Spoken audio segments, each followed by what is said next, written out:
Assalamualaikum warahmatullahi wabarakatuh.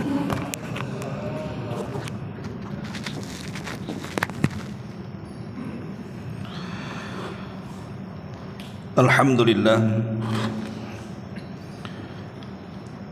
Alhamdulillahilladzi hadana wa kafana wa ja'alana minal muslimin. Asyhadu an la ilaha illallah wahdahu rabbi la syarika lah. Waliyus salihin. Wa asyhadu anna Muhammadan abduhu wa rasuluhu alladzi la nabiyya ba'dah. Rasulul Karim. Amma ba'du, ma'asyiral muslimin wal muslimat rahimakumullah. Alhamdulillah, di malam hari ini kembali kita bisa duduk untuk bertalabul ilmi di Masjid Muhajirin. Salat dan juga salam tetap kita iringkan kepada Rasul kita Nabi besar Muhammad sallallahu alaihi wa ala alihi wasallam. Pembahasan di malam hari ini kita akan membahas tentang 10 perkara yang bisa mematikan hati. Dengan sebab matinya hati maka terhalanglah doa-doa yang kita panjatkan kepada Allah Jalla fi'ula. 10 perkara ini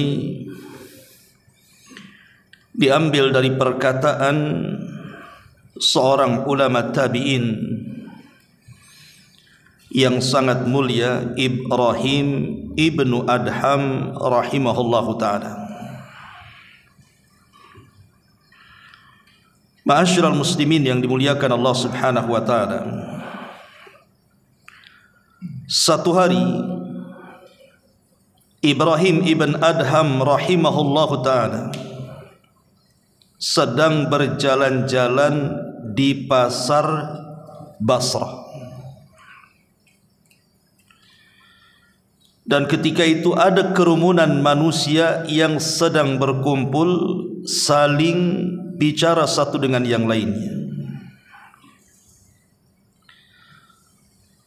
Ketika Ibrahim ibn Adham lewat kepada mereka, tiba-tiba satu di antara manusia yang berkumpul itu menghentikan Ibrahim ibn Adham. Dan mereka tahu siapa Ibrahim ibn Adham. Seorang alim, zahid, abid, dan orang yang sangat masyhur kesolehannya. Faqala lahun nas, maka manusia yang ada di situ berkata kepada Ibrahim ibnu Adham, Ya Aba Ishaq, Ya Aba Ishaq, Inna Allah Ta'ala yaqul, Wa qala rabbukum ud'uni astajib lakum. Wahai Aba Ishaq, Aba Ishaq ini kunyah daripada Ibrahim ibnu Adham. Sesungguhnya Allah subhanahu wa ta'ala telah berfirman, Wa qala rabbukum ud'uni astajib lakum. Dan Rabbmu telah berfirman, berdoalah kepadaku, niscaya aku akan kabulkan permintaan kalian. Kemudian manusia mengatakan, Wa nahnu nad'ullah fala yastajibu lana. Tapi kami sudah banyak berdoa kepada Allah subhanahu wa ta'ala, tapi doa-doa kami tidak kunjung dikabulkan Allah subhanahu wa ta'ala. Apa gerangan dengan doa-doa kami? Bukankah Allah yang mengatakan berdoa kepada aku kabulkan? Dan kami sudah berdoa tak dikabul-kabulkan pula. Maka Ibrahim ibn Adham rahimahullahu ta'ala mengatakan, li'anna qulubakum matat bi asyrati asya'a, karena hati-hati kalian sudah mati dari 10 perkara. Lihat dialog Ibrahim ibn Adham ini dengan masyarakat Basrah yang ada di pasar itu. Ketika orang-orang mengeluh dan mengadu kepada Ibrahim ibn Adham soal doa-doa mereka yang mereka panjatkan kepada Allah, namun tidak kunjung pula diijabah doa mereka, padahal mereka yakin bahwa Al-Quran sudah berfirman, wa qala rabbukum ud'uni astajib lakum. Maka Ibrahim ibn Adham memberikan alasan kenapa doa-doa kalian tidak dikabulkan. Bahkan doa-doa kita juga kenapa tidak dikabulkan? Boleh jadi karena kita mati hatinya. Kenapa mati hati kita? Karena 10 perkara ini, kata Ibrahim ibn Adham. Dan kalau seandainya kita berdoa kepada Allah subhanahu wa ta'ala, tiba-tiba Allah tidak kunjung mengabulkan doa kita, maka ini musibah di atas musibah. Tidak ada kemalangan, tidak ada musibah yang lebih besar dibandingkan doa-doa kita ditolak oleh Allah subhanahu wa ta'ala. Karena ketika Allah subhanahu wa ta'ala menolak doa-doa kita, maknanya Allah sudah tidak mempedulikan kita. Kalau Allah subhanahu wa ta'ala tidak mempedulikan kita, artinya Allah sudah tidak menganggap kita lagi. Dan itulah bahayanya hati yang mati itu. Karena hati yang matilah yang menjadikan doa-doa kita tidak dikabulkan Allah subhanahu wa ta'ala. Kenapa mati? Inilah yang akan kita bahas.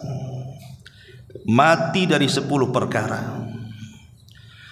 Yang pertama, kata Ibrahim ibn Adham rahimahullahu ta'ala, araftumullaha walam tuaddu haqqahu. Kalian mengenal Allah, kalian mengetahui Allah, tapi kenapa kalian tidak melaksanakan hak-hak dan kewajiban Allah subhanahu wa ta'ala? Kalau kita ditanya siapa yang menciptakan langit, kita katakan Allah. Kalau kita ditanya siapa yang menciptakan bumi, kita katakan Allah. Kalau kita ditanya siapa yang menciptakan lautan, gunung-gunung, hutan-hutan, binatang, bahkan siapa yang menciptakan kita, maka kita akan mengatakan Allah. Artinya secara rububiyah kita tahu dan kita kenal siapa Allah. Lah kalau kita sudah kenal Allah subhanahu wa ta'ala secara rububiyah, kenapa kita tidak mau melaksanakan hak dan kewajiban yang Allah perintahkan kepada kita? Ma'asyiral muslimin yang dimuliakan Allah subhanahu wa ta'ala, dengan cara apa kita melaksanakan hak dan kewajiban kita kepada Allah? Berdasarkan hadis Mu'adz bin Jabal radhiyallahu anhu, ketika Nabi SAW bertanya, ya Mu'adz, hal tadri ma haqqullah 'alal ibad wa ma haqqul ibadi 'ala Allah? Mu'adz, tahu enggak apa hak Allah kepada hambanya dan apa hak hamba kepada Allah? Maka Mu'adz mengatakan, Allah wa rasuluhu a'lam, Allah dan Rasulnya yang tahu. Maka Nabi SAW mengatakan, fa inna haqqallahi 'alal ibadi an ya'buduhu wa la tusyriku bihi syai'an. Fa inna haqqallahi 'alal ibad an ya'buduhu wa la yusyriku bihi syai'an. Tuntutan Allah kepada kita ini agar kita hanya beribadah kepada Allah dan tidak menyekutukan Allah sedikit pun. Inilah yang dikatakan oleh Ibrahim ibn Adham di sini. Kita mengenal Allah tapi kita tidak pernah melaksanakan hak dan kewajiban kita kepada Allah. Dalam doa-doa yang kita panjatkan, cerewetnya lah kita meminta, macam-macam kita meminta kepada Allah subhanahu wa ta'ala. tetapi hak Allah tidak pernah kita penuhi. Itu sama dengan orang yang tidak bekerja datang tahu-tahu minta gajinya mana. Anda tidak pernah bekerja kepada saya, tiba-tiba datang, Ustadz mana gaji saya bulan ini katanya. Kira-kira saya kasih gaji enggak? Walillahil mathalul a'la. Ma'asyiral muslimin yang dimuliakan Allah Subhanahu wa taala, kalau kita ingin dikabulkan doa-doa kita dan hati kita ingin hidup dekati Allah, maka Allah akan dekat dengan kita. Kalau kita tidak pernah dekat dengan Allah, maka Allah akan menjauh dengan kita. Ketika Allah menjauh dengan kita, secara otomatis Allah tidak akan peduli dengan kita dan tidak akan mengabulkan doa-doa kita. Maka imbangi permintaan itu dengan ibadah.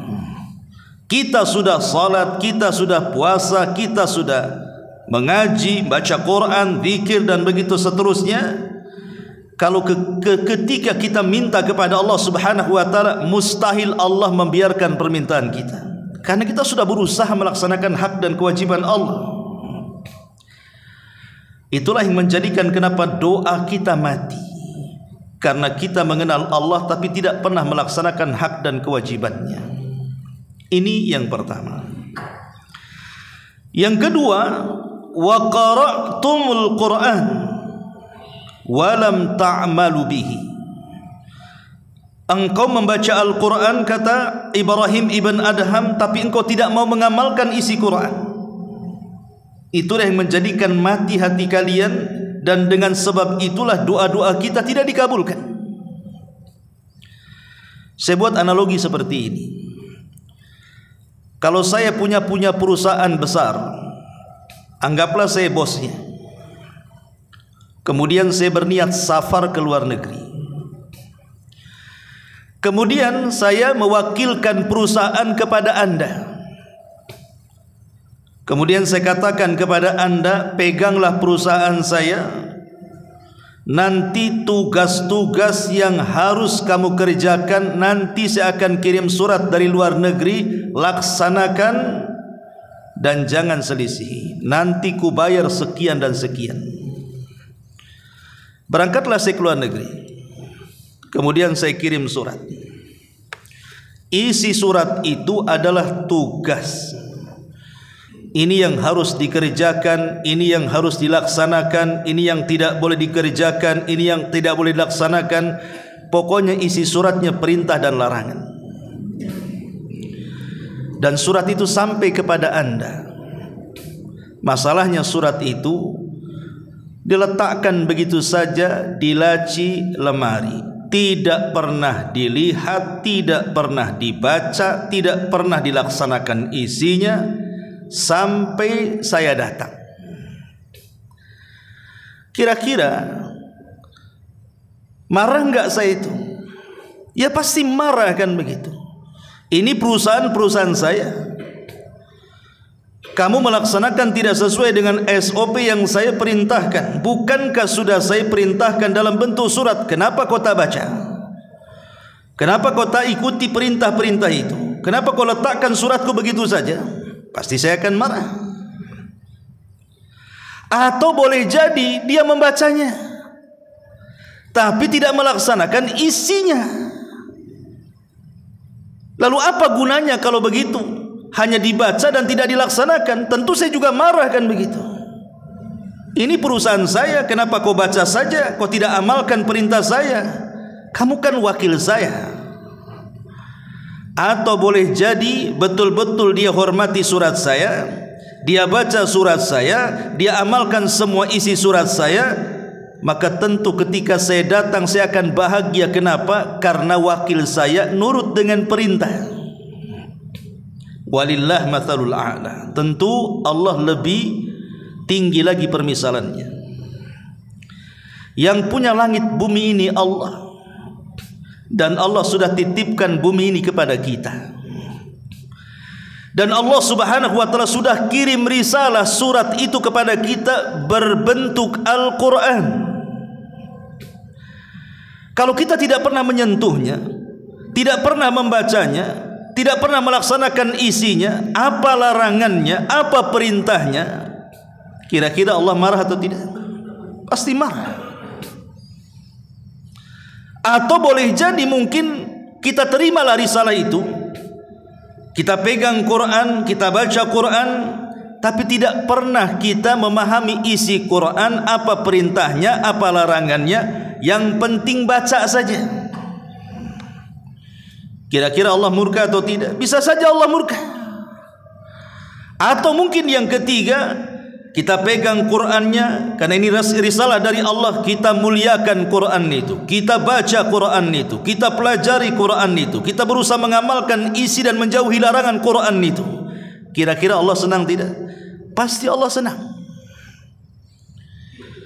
Itulah yang dikatakan oleh Ibrahim ibn Adham, wa qara'tumul Qur'an wa lam ta'malu bihi. Kalian membaca Quran tapi tidak pernah mengamalkannya. Persis seperti ucapan Nabi SAW di dalam surah Al-Furqan ayat 30, Allah mengatakan, wa qala ar-rasul ya rabbi inna qaumi ittakhidhu hadzal qur'ana mahjura. Berkata Rasul, ya Rabb, sesungguhnya kaumku mereka sudah mengambil Al-Quran ini mahjur. Mahjur itu mulai ditinggalkan sedikit demi sedikit. Ada yang mengatakan mahjur di sini artinya orang sudah tidak mau mendengarkan Al-Quran apalagi membacanya. Ada juga yang mengatakan maksudnya dia tidak mau memahami dan mengamalkan isinya. Ada juga yang mengatakan tidak mau mengambil hukum daripada Al-Quran dan memilih hukum-hukum di luar daripada Quran. Ada juga yang mengatakan dia memilih mendengar yang lain dibandingkan mendengar Quran. Atau boleh jadi ada yang mengatakan ulama tafsir tidak mau mengambil Al-Quran sebagai obat baik rohani ataupun jasmani. Dan itu yang terjadi hari ini. Kita membaca Quran itu kadang-kadang setahun sekali nunggu Ramadan. Gimana tidak mati hati kita? Sama dengan ibadah. Ibadah setahun 2 kali saja.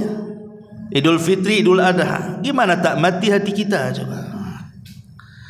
Itulah sebabnya doa-doa kita, kata Ibrahim ibn Adham, ditolak oleh Allah. Karena yang menyebabkan mati hati kita, kita jauh dari Allah dan jauh daripada kitab Allah Al-Quran. Ma'asyiral muslimin wal muslimat rahimakumullah. Disebutkan dalam hadis Samurah ibn Jundub radhiyallahu anhu, Nabi sallallahu alaihi wasallam mengatakan, ammal ladzi yuslagu ra'suhu bil hajari fa innahu ya'khudul Qur'an fayarfuduhu wa yanamu anis salatil maktubah. Ketika Rasul diperlihatkan sebuah azab dari azab-azab kubur, ada seseorang yang diterlentangkan, kemudian di sampingnya malaikat memegang batu, kemudian dihantamkan batu itu di kepalanya sampai pecah kepalanya. Ketika itu malaikat pergi hendak mengambil batu yang lainnya. Ketika sudah dapat batu kembali, rupanya kepalanya sudah kembali lagi. Kemudian dibenturkan lagi dan begitu seterusnya. Kemudian Rasul bertanya kepada malaikat yang membawa dia, ma hadan? Kenapa orang ini siksanya begitu dahsyatnya? Apa dosanya? Maka malaikat ini mengatakan, fa innahu ya'khudul Qur'an fayarfuduhu. Dia mengambil Al-Quran tapi justru menginjak-injak isi Quran. Dia baca aqimus salah, tegakkan salat, dia pula orang yang paling meninggalkan salat.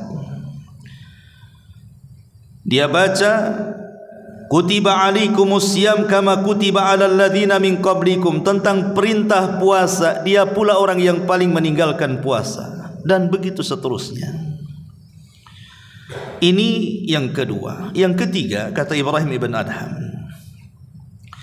wa za'amtum annakum ummata nabiyyikum, wa taraktum sunnatahu. Engkau menyangka engkau ini bagian daripada umat Nabi kalian Muhammad sallallahu alaihi wasallam, tapi kenyataannya kalian meninggalkan sunnahnya. Orang Islam ini kalau ditanya siapa nabinya, pasti lantang dia mengatakan Muhammad nabiku. Karena ucapan raditu billahi rabba wa bil islami dina wa bi Muhammadan nabiyya wa rasula itu sudah diajarkan di anak-anak TK. Jadi kalau dikatakan nabimu Yesus, nabimu Isa, enggak terima. Itu nabinya orang Nasrani katanya. Nabi kita Muhammad. Kita mengaku sebagai umat Muhammad. Tetapi banyak orang yang mengaku umat Muhammad sallallahu alaihi wasallam tapi tidak pernah kenal sunnahnya. Yang lebih parah lagi, dia campakkan sunnahnya. Yang lebih parah lagi, dia ingkari pula tu sunnahnya. Sampai ada kelompok yang disebut dengan ingkarus sunnah, tidak mau menerima sunnah. Mereka mengatakan Nabi itu sama dengan kita manusia. Ucapannya bisa salah, bisa benar. Yang benar itu hanya Quran, yang otentik itu hanya Quran, yang tidak ada salahnya pasti benar itu Quran katanya. Buktinya ada hadis yang maudhu, ada hadis yang lemah, ada hadis yang masih diteliti. Ya, karena itu ucapan Muhammad. Dengan logika-logikanya, dengan falsafat-falsafatnya, ujung-ujungnya dia mengatakan tak perlu mengambil sunnah, cukup Quran saja. Kita katakan betul, Nabi itu manusia sama dengan kita. Siapa yang mengingkari Nabi manusia? Tidak ada. Nabi itu manusia. Dia bukan malaikat, bukan jin, bukan setan. Dia manusia. Secara unsur biologis dia sama dengan kita. Dia ada dagingnya, dia ada tulangnya, dia ada darahnya, dia ada uratnya. Dia bisa sedih, dia bisa menangis, dia bisa bahagia, dia sama dengan kita. Tetapi yang harus dipahami, walaupun Rasul itu manusia, tetapi al-bashar la kal-bashar. Dia manusia tapi bukan seperti manusia yang lainnya. Betul dia manusia tapi berbeda dibandingkan manusia-manusia yang lainnya. Karena Allah sudah memilih dia. Dan kenapa Allah tidak memilih kita? Karena dia beda dari kita. Makanya Allah pilih dia. Bahkan Allah jadikan model dalam Al-Quran, laqad kana lakum fi rasulillahi uswatun hasanah. Sungguh telah ada pada jati diri Nabi suri teladan yang indah. Allah jadikan dia model bagi seluruh umat manusia dengan keluhuran akhlaknya, sehingga Allah mengatakan wa innaka la'ala khuluqin azim. Engkau di atas akhlak yang paling baik wahai Muhammad. Jadi dia memang bashar tetapi la kal bashar, berbeda dengan bashar yang lainnya, berbeda dengan manusia yang lainnya. Allah jadikan dia orang pilihan. Dia memiliki keutamaan dan nilai kualitas yang tidak dimiliki manusia yang lainnya. Dan ucapannya adalah wahyu, wa ma yantiqu anil hawa in huwa illa wahyun yuha. Muhammad itu tidak pernah mengucap dengan hawa nafsunya. Yang diucapkan itu wahyu yang diwahyukan kepadanya. Dan Rasul mengatakan inni utitul kitaba wa mislahu ma'a. Aku diberikan Al-Quran dan yang semisalnya, maksudnya sunnah. Jadi Quran dan sunnah itu bagian dari kalam Allah. Cuman yang membedakan, kalau Quran itu lafaz dan maknanya dari Allah, kalau sunnah itu makna dari Allah dan lafaznya dari Nabi sallallahu alaihi wasallam. Itu saja yang membedakan, dua-duanya datang dari Allah. Ma'asyiral muslimin yang dimuliakan Allah azza wa jalla. Jadi kalau mengaku umat Rasul, bukan hanya pegang Quran, pegang juga sunnahnya. Pegang juga sunnahnya, jangan diingkari sunnah itu. Ketika seseorang mengingkari sunnah, maka selamanya dia tidak mungkin melaksanakan Quran.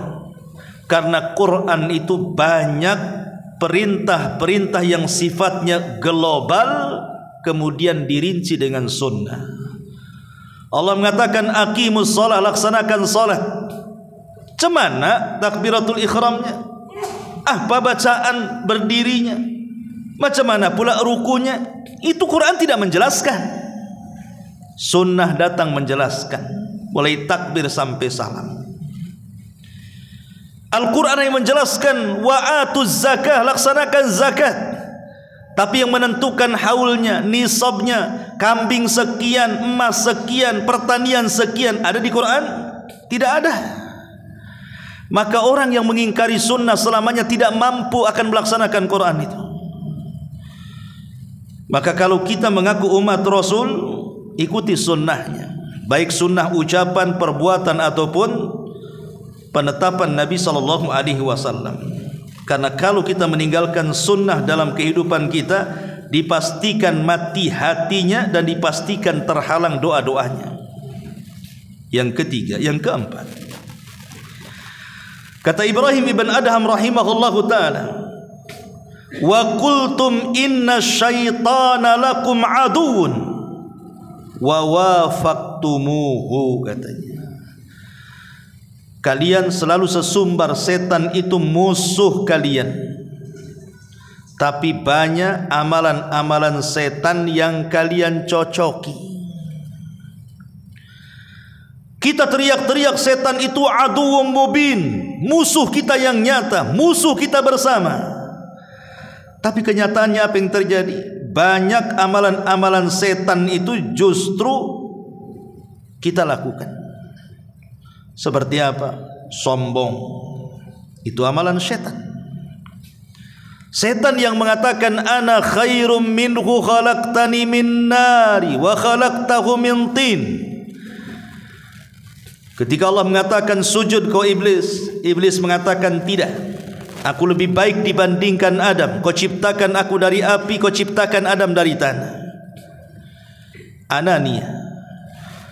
Ananiyah itu artinya sombong. Karena muqaddimah sombong itu berasal dari kalimat ana, saya. Orang kalau ngomong sedikit-sedikit saya, aku, ana, bahaya. Karena muqaddimah sombong itu dari kalimat ana, saya. Kalau bukan karena saya, ini semua karena saya, itu semua perbuatan saya, macam-macam. Ini kalau sudah mulai kalimat saya muncul, itulah muqaddimah sombong. Karena iblis sombong itu dimulai dari kalimat ana khairun minhu, saya lebih baik dibandingkan dia. Maka jauhi kalimat ana. Masyarul muslimin yang dimuliakan Allah Subhanahu wa taala, apa lagi? Taghayyur khalqillah, merubah-rubah ciptaan Allah Subhanahu wa taala. Wala amurannahum fala yughayyiranna khalqallah. Syaitan mengatakan aku akan perintahkan mereka sampai mereka merubah-rubah ciptaan Allah.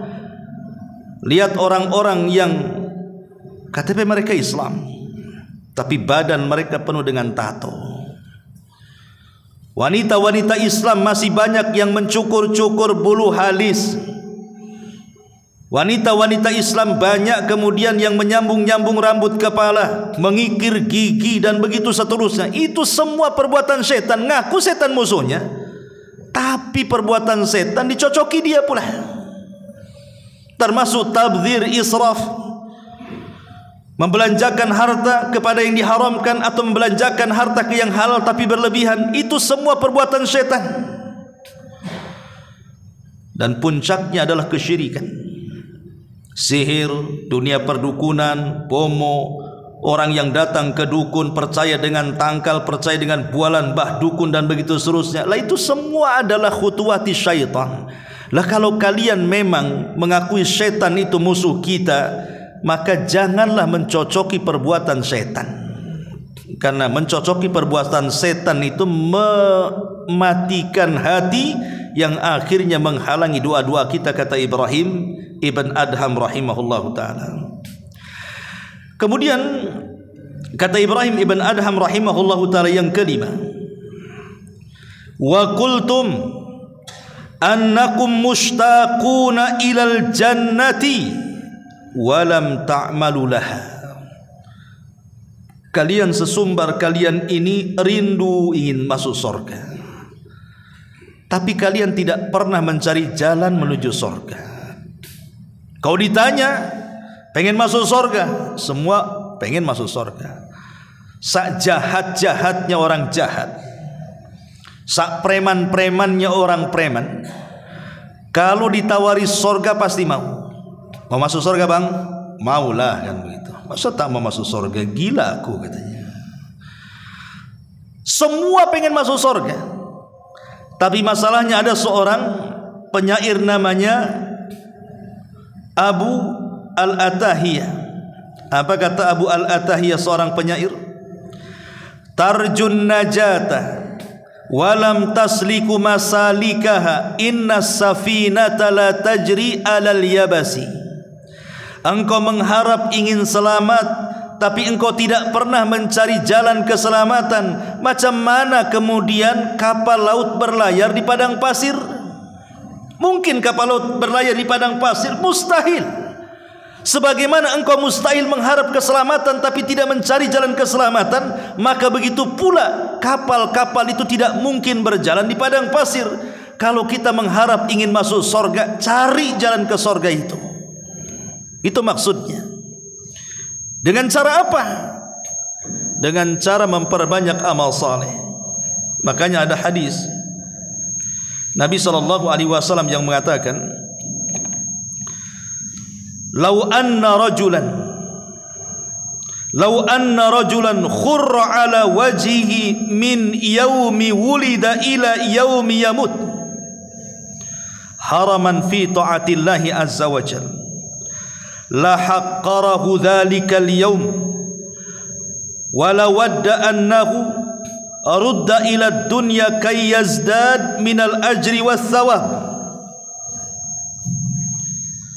Kata Nabi SAW,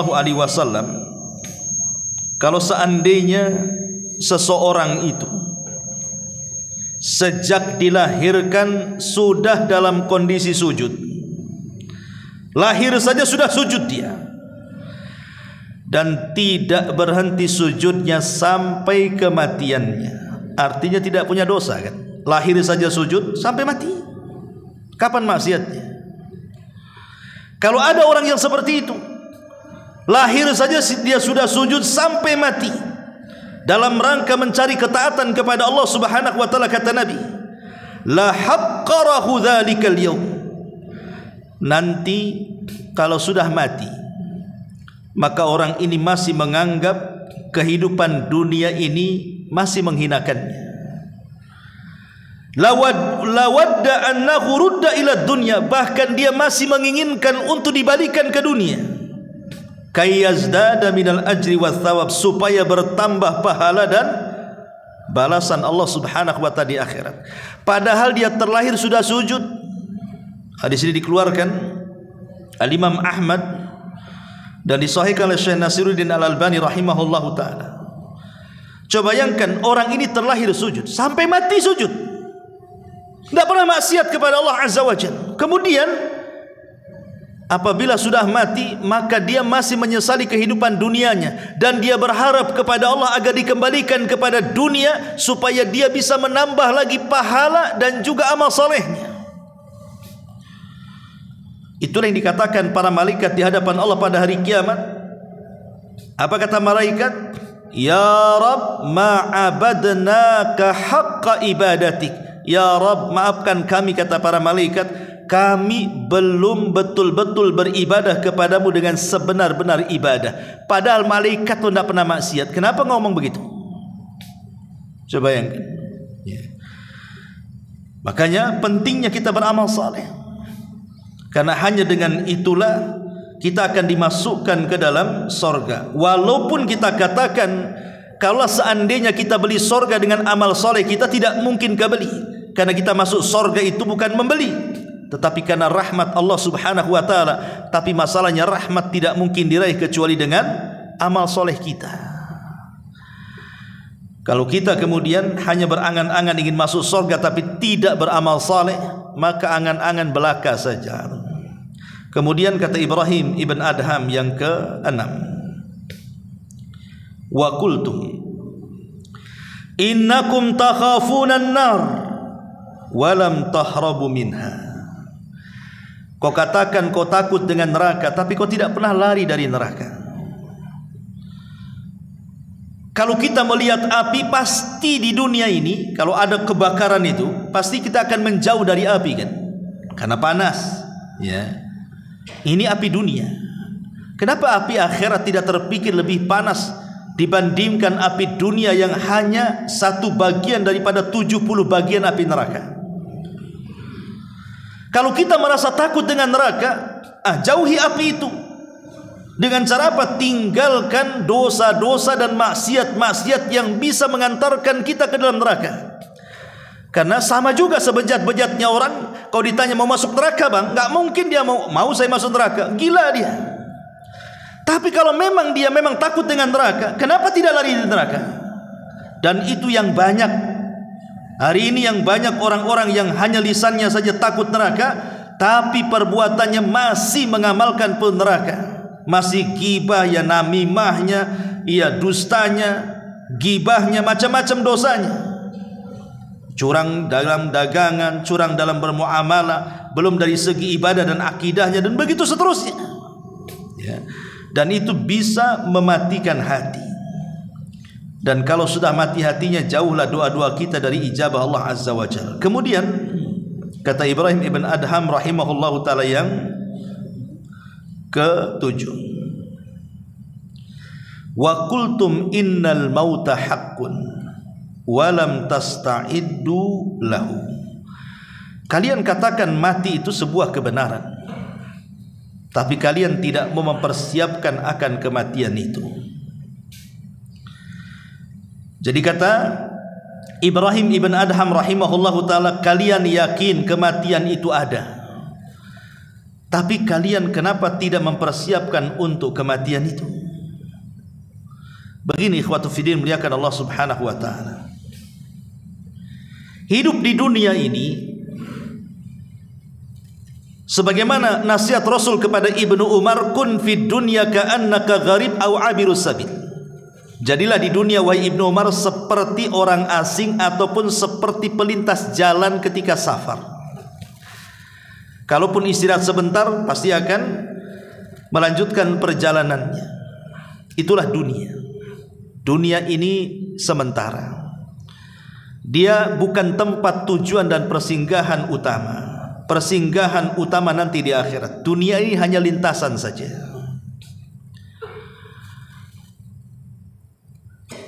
Dahulu di zaman Nabi, orang-orang Yaman, mereka ingin haji ke Mekah, tapi modal nekat, tidak mau bawa bekal. Mereka mengatakan, bekal kami Allah yang tanggung, katanya. Akhirnya berangkat mereka.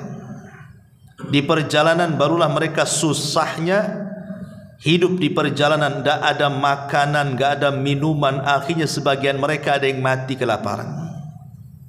Sampailah berita ini kepada Nabi.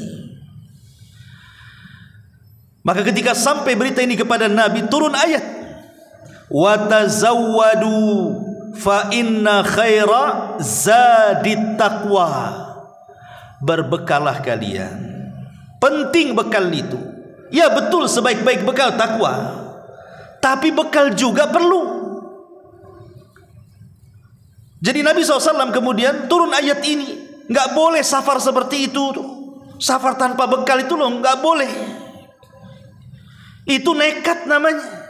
Safar tanpa bekal, ia dipastikan sengsaranya ia, sampainya belum tentu kan begitu. Jalannya lelah letih, tujuannya tidak sampai-sampai. Lah itulah hidup di dunia ikhwatu fiddin. Kalau ketika kita safar ke akhirat ini tidak membawa bekal sama sekali, antum ini nekat namanya. Antum tak pernah sholat, tiba-tiba mati, nekat nggak tuh? Nekat antum itu. Kenapa? Karena tidak ada bekal kan. Orang nggak sholat pengen mati apa nggak nekat? Dia nekat, pasti itu jelas nerakanya. Ke surganya tidak pernah sampai, nerakanya udah sangkut betulan di situ tuh. Jadi kalau orang tidak membekali dirinya dengan amal soleh di dunia ini, maka selama safar ke surga itu maka tidak akan sampai-sampai, nyangkut-nyangkut di tengah jalan itu. Itulah nasihat Rasul kepada Ibnu Umar. Jadikan dunia ini seperti orang safar. Namanya orang safar itu harus bawa bekal. Lah bekal itu, itulah amal saleh, dan sebaik-baiknya adalah takwa yang dalam hati. Ma'asyiral muslimin yang dimuliakan Allah Azza wa Jalla.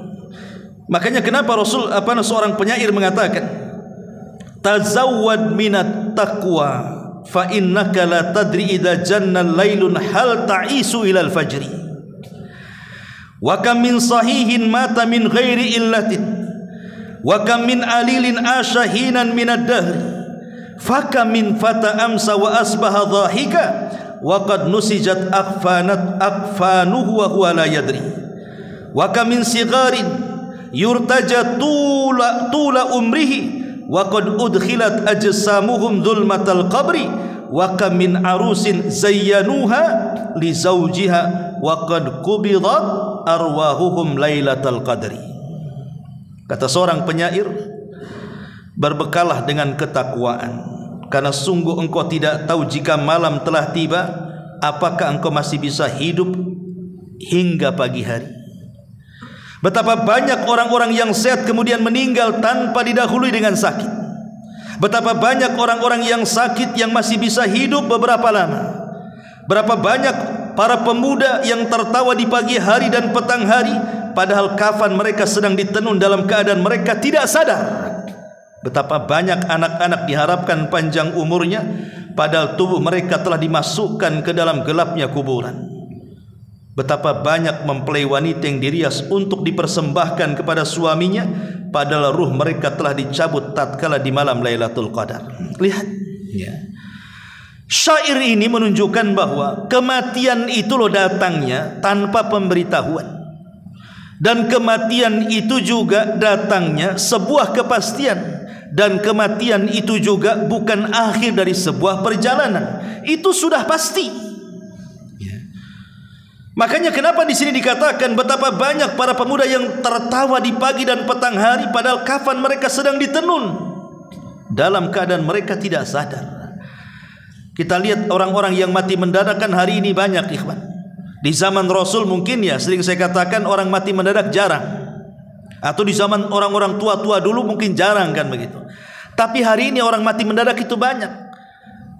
Karena lalu lintas di jalan itu yang setiap hari kita saksikan, ada orang yang nabrak, ada orang yang ketabrak. Ada saja orang mati itu. Makanya kenapa di sini Ibrahim bin Adham mengatakan, kalian sudah tahu kematian itu kebenaran, kenapa tidak disiapkan?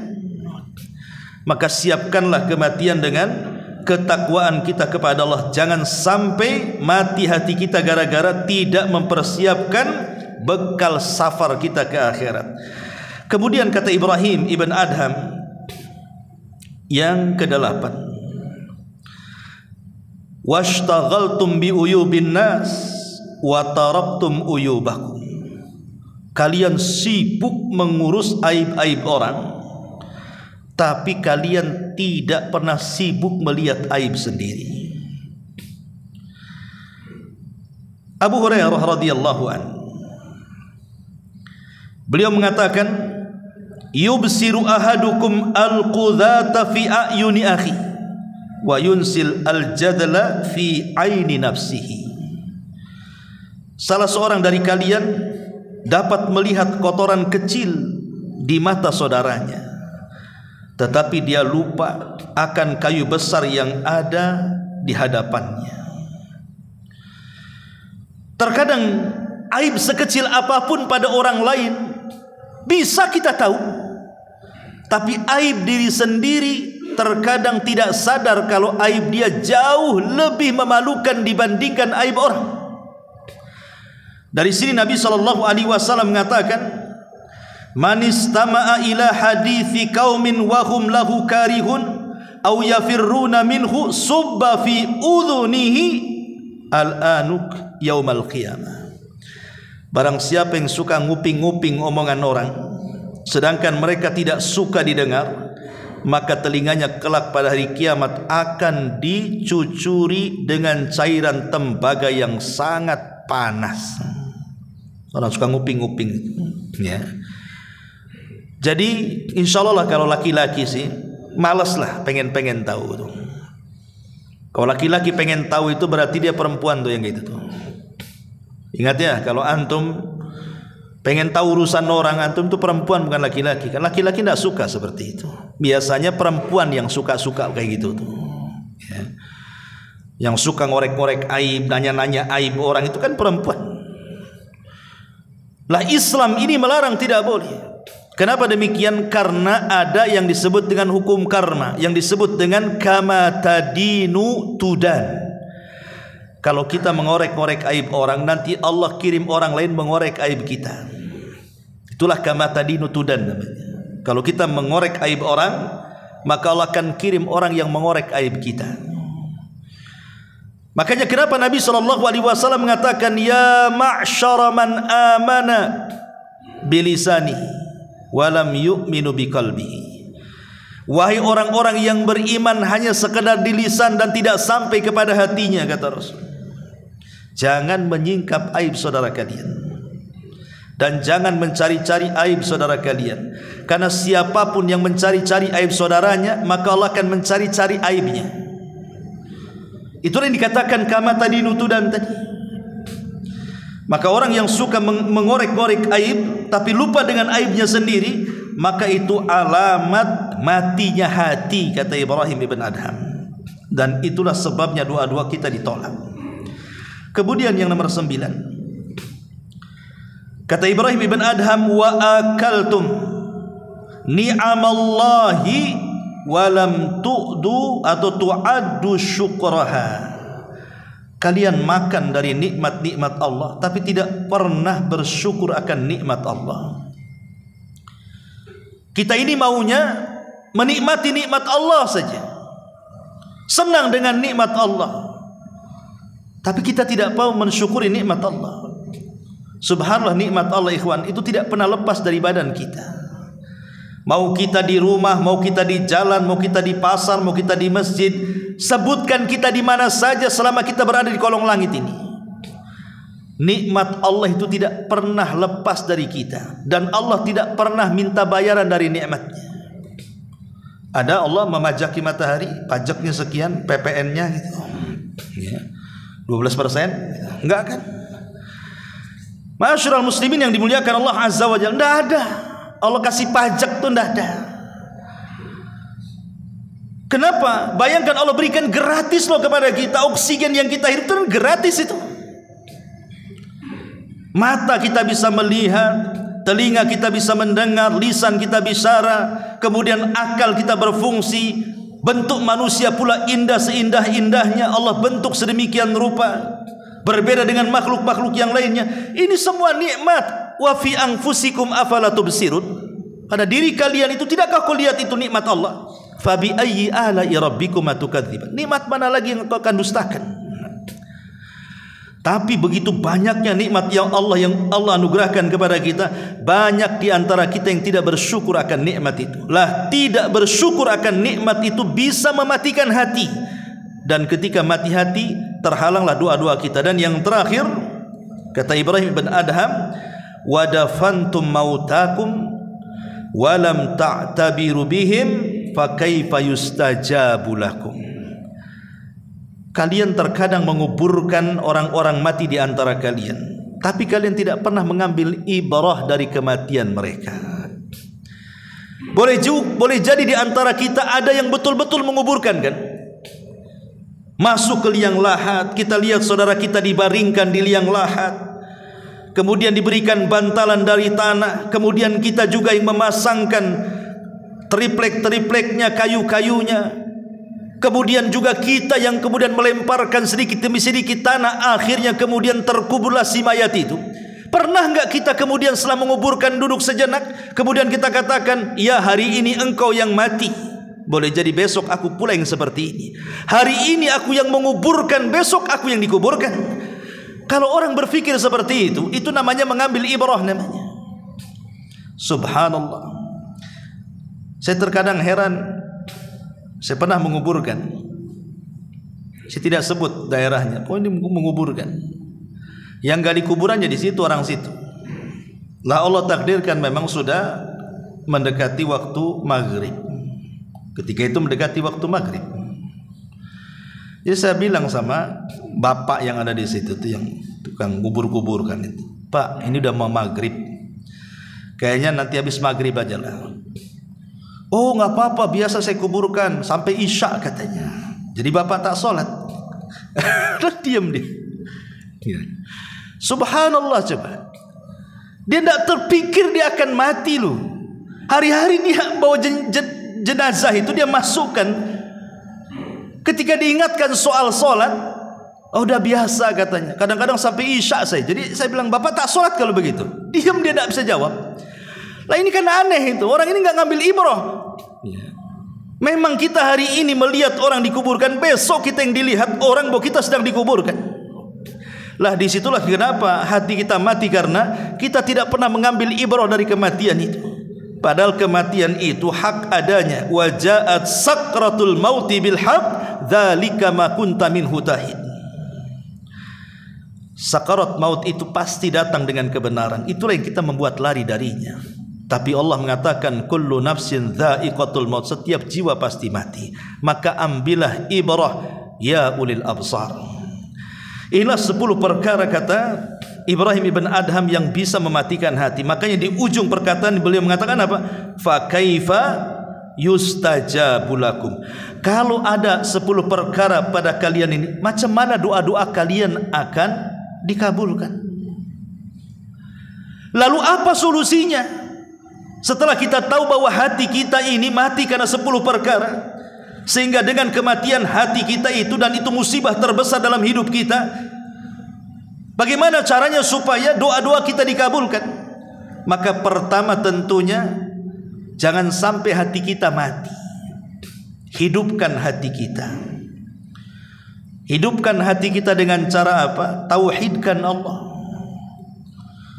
Menghidupkan hati dengan cara mentauhidkan Allah, melaksanakan sunnah-sunnah Rasulullah, percaya dengan takdir Allah. Jangan pernah memandang ke atas, pandanglah ke bawah. Qanaah, redha, tawakal, mengharap hanya kepada Allah, dan begitu seterusnya. Itulah cara menghidupkan hati. Kemudian yang kedua, kalau doa-doa kita ingin dikabulkan, maka jauhilah mawani', hal-hal yang bisa doa-doa kita ini ditolak oleh Allah, seperti makan makanan yang diharamkan, atau doa yang isinya perbuatan dosa dan kebencian, atau mungkin doa-doa yang di dalamnya penuh dengan kezaliman dan pemutus silaturahim, dan begitu seterusnya.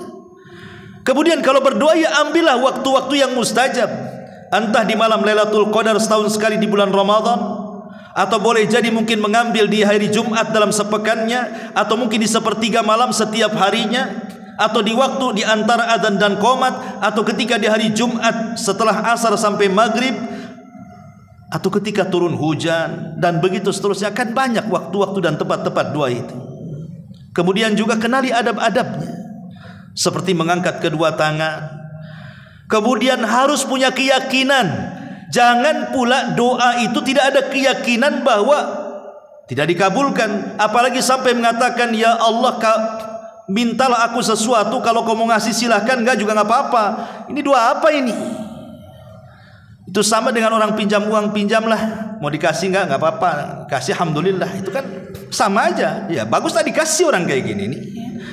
Jadi kalau orang tidak yakin dengan doanya, sementara Rasul mengatakan wa antum muqinuna bil ijabah, sementara engkau harus yakin dengan Allah pasti mengijabah doa kita, maknanya doa itu harus penuh kesungguhan, tidak boleh ada kelalaian di dalamnya, apalagi ada main-main di situ. Dan juga jangan i'tidah, kata ulama. I'tidah itu maksudnya melampaui batas. Tahu dirilah kalau kita ini gajinya umpamanya 1 bulan ya 2 juta atau 3 juta. Berdoa, ya Allah tambahlah gaji saya, entah 1 juta lagi jadilah umpamanya. Itu bagus ya. Ini doa tukang bangunan yang jelas per bulannya 3-4 juta. Ya Allah kasih gaji 1 miliar. Tidak namanya. Siapa yang mau gaji 1 miliar tukang bangunan? Jadi jangan berlebihan, doa juga jangan berlebihan atau dirinci. Doa itu tidak perlu dirinci.